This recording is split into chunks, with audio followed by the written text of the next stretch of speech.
On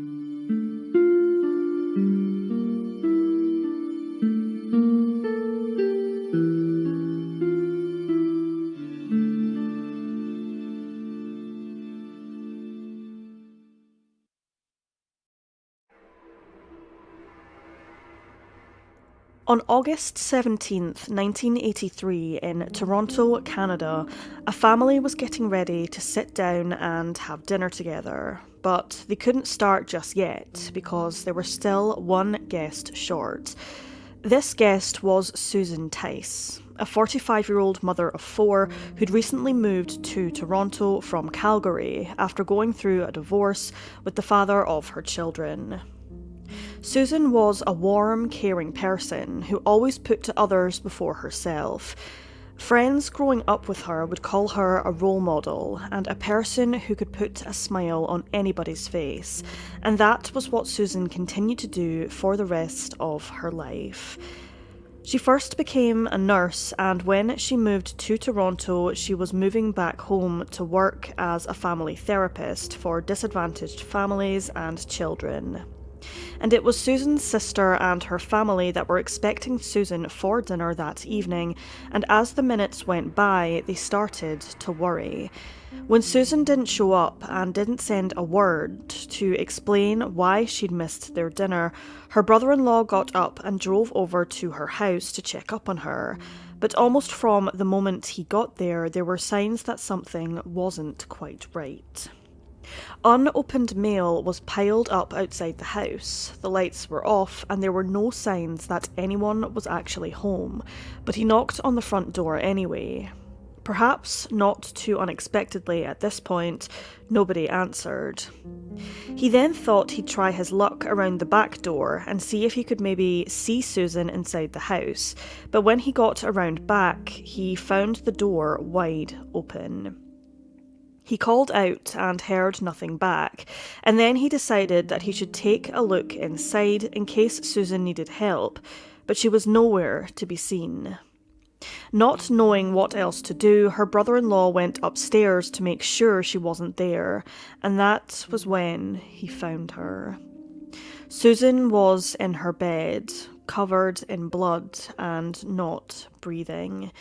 He immediately called the police, and investigators quickly realised that Susan had been sexually assaulted before she'd been stabbed multiple times and murdered. Susan's death was a shock, not only to her family but to the community. She'd only just moved in, and in that short time, she'd done nothing but try to do her job well and settle in. So why had she become the target of such a cruel and brutal crime? Her family quickly ran out of answers, and unfortunately, so did law enforcement. The home showed no signs of forced entry, and the only witness had been one of Susan's neighbours, who said they'd heard screams coming from the home around 1:30 a.m, followed by the sound of someone walking by, but that she hadn't seen who it had been, and hadn't thought to call the police at the time. It was only after Susan had been found that this witness came forward, and the little evidence that she could provide didn't prove to be very helpful. Law enforcement ran into dead end after dead end, and in a last-ditch attempt at coaxing someone to come forward, they issued a $50,000 reward for any information that could lead to the capture of Susan's killer, but that reward went unclaimed.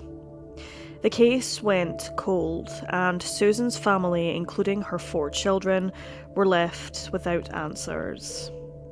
But just 4 months later, almost the exact same story would play out once again. On December 19th, 1983, a 22-year-old woman, Erin-Gilmour, was in her home with her younger brothers, having a sleepover and watching movies. This was something that they did quite often. Erin was an intelligent and happy young woman who loved spending time with her family, but she was also very driven. She knew that she wanted to be a fashion designer, and her home was just above a clothing store where she worked, gaining experience in the industry and building on her passion both as a designer and a model. The very next day, December 20th, was going to be a busy day for Erin. She said goodbye to her brothers, who then went home, and then she headed downstairs to start her shift at the store. She was closing that day, meaning that she would be the last one in the building, but it wasn't like she had a very long commute down dark alleys to be afraid of when she went home. All she had to do was climb the short flight of stairs along the outside of the building, and that would be that. And she had a date that evening. Her boyfriend was going to pick her up around 9 p.m, exactly the time that she was off work. Chances were that he would even be waiting for her outside the shop, and they could go up to her apartment together while she changed her clothes and got ready to go out to the party that they were both going to that evening. But Erin's boyfriend was running late. He'd stopped by an ATM to take out some cash before heading over to Erin's, meaning that it was about 21:20 when he pulled up outside and walked the stairs towards her door. It was open when he got there, something that he didn't think was unusual at first, especially when Erin had been expecting him and had maybe even left it open for him, so he went inside. Her apartment was eerily quiet, and no one answered when he called out Erin's name, and he tried to figure out where she was. He found no trace of her, eventually checking her bedroom to see if she was still getting ready in there, and maybe hadn't heard him, but she was nowhere to be seen. Her bed was unmade, and her blanket was bunched up in the middle of the bed, and thinking that was about the only place where she could be, he pulled down the edge of the blanket, and unfortunately, he was right. He'd only uncovered Erin till about her shoulder when he saw something dark covering her skin and spreading on the bed underneath her, and he didn't know what to do. He shook her and tried to wake Erin up, but she didn't respond, and fearing the worst, he called the police. First responders quickly arrived at the scene and realised that she'd been sexually assaulted and stabbed to death, something that must have happened in only the 20 minutes before her closing the shop and her boyfriend arriving. There were no signs of forced entry and no witnesses. Investigators didn't connect Susan and Erin's cases, but they must have still found the similarities between them eerie, and this unfortunately also gave them some sort of a blueprint for what to expect when trying to solve Erin's case. They reached out to witnesses, forensically examined the scene and Erin's body, and offered a reward for any information that led to the capture of her killer. But this case was also a bit different to Susan's. Erin was the only daughter of David Gilmour, an incredibly wealthy Canadian businessman who'd made his fortune first from building one of the largest mining companies in the world, and then through creating brands like Fiji Water. Erin's murder received much more publicity, bringing in many new leads and suspects and garnering nationwide attention. But what that publicity didn't do was provide the authorities with a serious potential suspect. Almost unbelievably, Erin's case went cold, falling into the pile of unsolved cold cases and leaving her family lost and confused in its wake. It wasn't actually until 2000 that there was a significant break in the case, and though the answer may seem a bit obvious now, it was still one that shocked the investigators and the community at the time.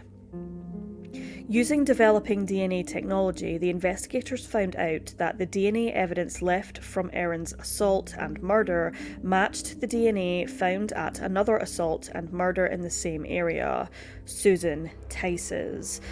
The DNA samples were only a match with each other and not a match to any in the Canadian databases, but it did prove that the investigators were looking for a man who'd done this not only once, but at least twice, and this created a whole new batch of questions that needed answers. Had this man struck before? Had he struck since? And was he still on the loose? Both the investigators and Susan and Erin's families were desperate to find out, and the reward for information was increased to 200,000 Canadian dollars. But so much time had passed. The publicity on these cases had diminished to almost nothing, and it was only a small batch of core people left working on them, but they were determined to see them closed. Two of those people were Erin's brothers, Sean and Caelan McCowan, who stayed in constant communication with the detectives working on their sister's case. When they saw that genealogy tracing, which is when detectives are able to find someone through DNA samples provided by their relatives, was helping solve other cases, they reached out to the detectives to ask if it could be used in their sister's case, but little did they know that the detectives were already working on it. Using sites like Ancestry, the investigators had managed to trace the DNA that had been found at the crime scenes back to two sets of grandparents. They then knew that whoever had assaulted and murdered Susan and Erin were genetically related to at least one of those four people, and they got to work, whittling down the family tree until they got to one family branch. Then they got even closer, going all the way down the line until they got to a generation with 5 brothers, and then it got a bit harder to eliminate people without getting a direct DNA sample. Almost like the script of a movie, detectives resorted to secretly collecting DNA samples from beer glasses and cans on all 5 of the brothers, but there was only one that they just couldn't seem to get their hands on. Joseph George Sutherland. Every attempt to collect a sample of his DNA failed, and they knew that it was highly unlikely that a court would issue a warrant with the little DNA evidence that they did have, so they came up with a plan. Using the samples that they had been able to collect, the detectives asked for a warrant based on the fact that they had been able to eliminate all of the other brothers as suspects, meaning that, logically, it had to be Joseph Sutherland, who'd assaulted and murdered Susan and Erin. And in a rather surprising turn of events, the judge agreed, issuing the detectives with a warrant that would allow them to demand a DNA sample from Joseph.